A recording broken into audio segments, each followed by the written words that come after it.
Laptop computer spins onto the screen, opens, and displays ATP Education Program webinar series, closes, and then spins off the screen. Control on the iPad, the next level. So by now you should have figured out how to configure your switch interface as well as the switches and beginning that scanning process using switch control. Once you've set up your switches and have configured them so they will do either automatic scanning or step scanning, you need to reconsider the process that you go through with selecting switch control for a end user. First, you're going to determine the best access method. So if you set up your switches, you probably determine what kind of switches are going to be used, where that switch placement is going to be, as well as whatever scanning method that you're going to use.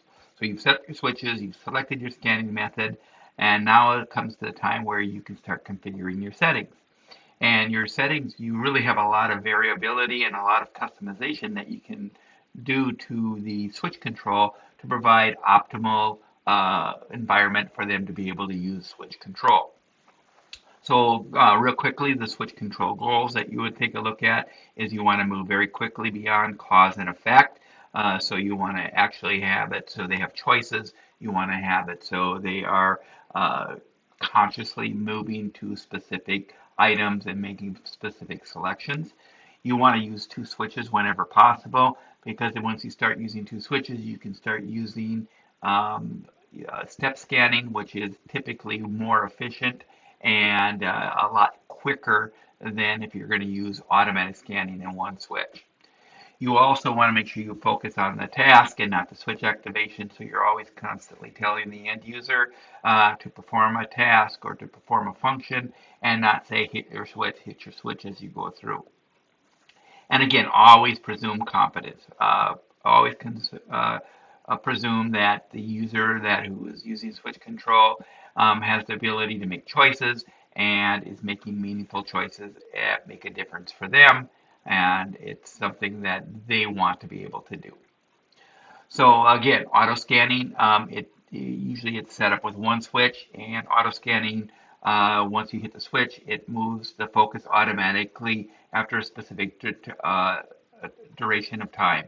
So usually by default it's set up for 1 second. Usually you're going to want to be able to customize that, slow that down for the beginning users, and we'll show you how to do that through the customization of some of the settings in just a bit. Step scanning is typically when you start using two switches. You'll set up one switch that will, when it's hit, will move the focus from one item to the next item, or one line to the next line or item. And the second switch will be used to activate or select the item. So as you're going through, one switch is moving and one switch is selecting. Single switch step scanning is basically you hold down the switch and it will continually move that focus. When you release it, it will actually make that selection for you. Again, it's an automatic activation. We don't use this one a lot because it takes quite a bit of practice and training in order to do that, and most people will end up using the automatic scanning or the step scanning. Again, when you're taking that, you're going to take a look at selecting the switch that's most appropriate. I'm going to go through this really, really quickly, but there are a lot of considerations that you're going to make when you're looking at switches that you're going to use for your user. There are momentary switches where you hit them and they do provide that activation.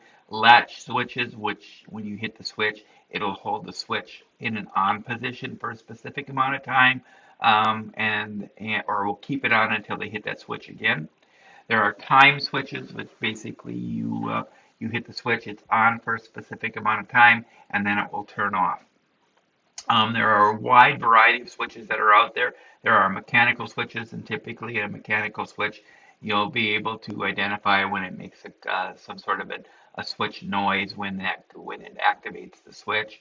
There are touch and low touch switches, so if you have somebody that can't press real hard onto a switch, there are low touch switches which require very little effort or very little pressure in order for it to activate. There are sensor or proximity switches, and those you don't actually even need to physically touch the switch. It has a sensor in it that will be able to detect that you are very close to that switch. So that requires very, very little effort in order to do that, or very small movements, or they need to break a specific plane. There are sip puff switches. Some people like to be able to use it's like a straw that goes in your mouth to be able to activate switches. There are voice and sound activated switches also. So some of the considerations that you're going to go through is you're going to say what kind of actions are needed in order to activate the switch, what part of the body that you're going to use to activate the switch, the amount of force that's needed.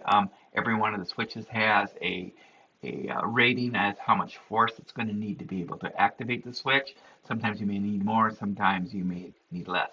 The next thing you want to consider is targeting.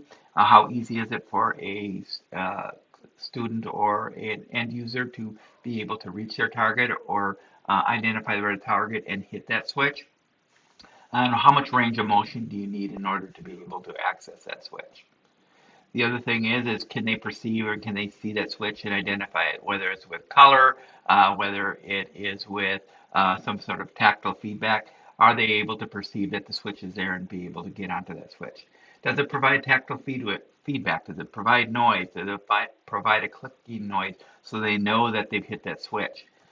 Is it so motivating for them to use that switch? Is where it's placed makes it easy for them, or are it's not a lot of effort to be able to do it, and it's very motivating to hit that switch because of the end result. Where are you locating or mounting it? Sometimes certain switches cannot be mounted in certain areas, so you have to take that in consideration also. The other thing is, what type of switch or activation method does the switch have? What's the sensitivity or force required for the activation? How far do they have to move in order to activate the switch? What's the size of the switch? Is it too big? Is it too small? Those are all considerations that you wanted to consider when you're looking at a switch. And again, how durable. Certain switches are much more durable just because of the way they're made and how often they're activated. And safety. You always want to make sure that you're placing a switch in a place that's safe for an end user to use, and it doesn't cause harm because of maybe a repetitive motion, or where they actually have what muscles they may have to move in order to hit that switch. So the iPad really has some powerful and configurable and customizable features that you can use when setting up your switch control. Again, it's very customizable. It's contextual, which means that depending on what app you're in and what type of app you're in, that menu will change because you don't need certain buttons in certain situations, and it's more convenient to have some of the other switches or menu items available when you're in certain windows. You can provide multiple access methods, so you can have multiple switches doing multiple things and multiple access areas, so it can be at a foot, a knee, or whatever. So you have multiple ways that you can access it. You can also use Siri shortcuts, which is really, really nice because now you can utilize some of the functions of Siri within that switch control. Platform switching will allow a user to be able to access switch control on an iPad, but also control other devices in their environment. So they can switch and control from their iPad, they can switch and control their MacBook, they can control their Apple TV, another iPad or an iPhone. They have full access to all the other devices that have switch control built into them also. And so they can switch between devices depending on what they need. Apple's also has an automatic switch or an auto switch configuration, and what the auto switch configuration allows you to be able to do is plug in an interface such as the AbleNet hook, and the hook will automatically configure the iPad for you for switch control, depending on how many switches you have plugged into it. So if you have one switch plugged into it, it's automatically going to switch it to auto scanning. If you have two switches plugged into it, it's going to assume that it's going to be used for step scanning, when we'll automatically set it up and turn on step scanning. Lots of settings and customizations that you can go through when you're using switch control. We'll just cover a few of them here because in our advanced session, we'll cover some of the advanced things that you can do with switch control.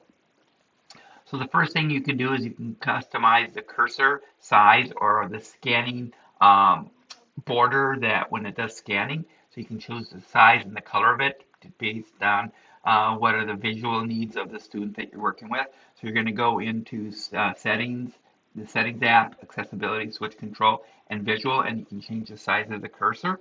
So let me show you that real quickly here.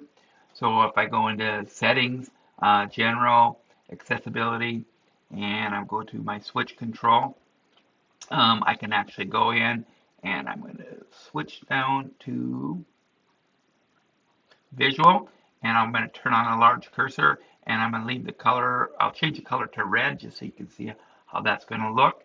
And I'm going to turn on my switch control by using my accessibility shortcut, which is pressing my power button 3 times, and that will turn on my switch control. And you'll see that with my switch control, I now have a red border, and it's a thick border at that point. So I'm moving with one switch, and I select with another one, and I can change my border at that point if I wanted to change it. So again, that is the ability to be able to change that cursor color and size. Okay. The other thing is scanning time. When I'm doing automatic scanning, I can adjust how fast that scanning progresses as I go through. And there I would go into my settings app, accessibility, switch control, and automatic scanning time. So again, when we take a look at that, we're going to go into switch control. And when I have automatic scanning turned on, you'll see I go to scanning style. I'm going to select auto scanning.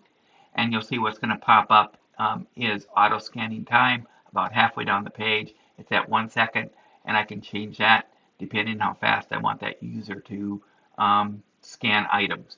So again, if they're a faster scanner, you leave it at 1 second, but sometimes they need to go one step every 2 seconds. So every 2 seconds it will move through. So that's how you're going to change the speed. Loops, and when you want to adjust the loops, that's how many times it scans a menu before it stops.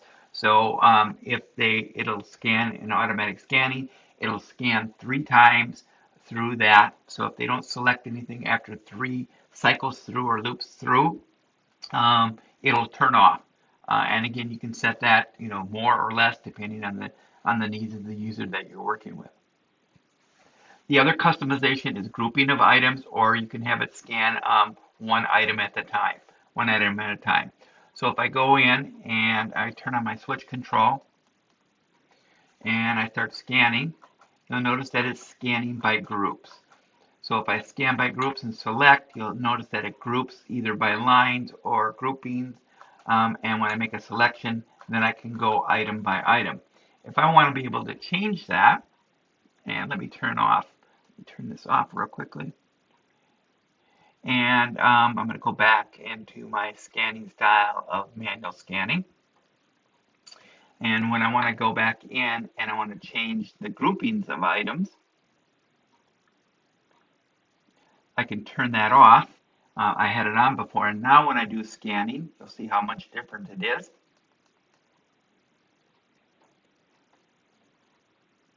And as I scan through, now you'll notice that I do have item scanning. So some users prefer to go item scanning. Actually, group scanning can speed things up quite a bit. But the group scanning and the item scanning are individual selections that you can make or customizations that you can make. Preferably, I always like to go to group items because it seems like it's faster for step scanning users. So let me turn this off. And the last thing is I'm going to turn on real quickly. It's in the handout is the sound effects, and that's where the end user can hear the switch clicks as they're going through, and I can also turn on speech so they can hear each item spoken. So I'll turn that on, and we'll go. And wrap it up. Lockdown. WWF together. Yelp. You earned it. Recently up YouTube. We'll read each one of those items and we'll click as it goes through. I'm using earbuds now, so I'm the only one who can hear that, but it's going to actually go through and you'll be able to hear each one of those items. So that is another set of title, text box, slide 19. So that you can group your items or you can actually have it go item by item. The other thing is, and this is how you're going to go in and change the customization of audio. The other last thing that you can do is you can customize items that are in the menu. So we don't have time to go through and show you that, but that's a nice valuable feature to be able to limit items or add more items to the menus for the end user. So a lot of resources out there. Apple has a lot of resources, as well as AbleNet has an iOS 14 and iPad OS 14 accessibility switch control manual that really walks through how to set it up for single switch users. Thank you for watching. For more information on the ATP education program, please visit our website at atp.nebraska.gov/education or email us at atp.education@nebraska.gov.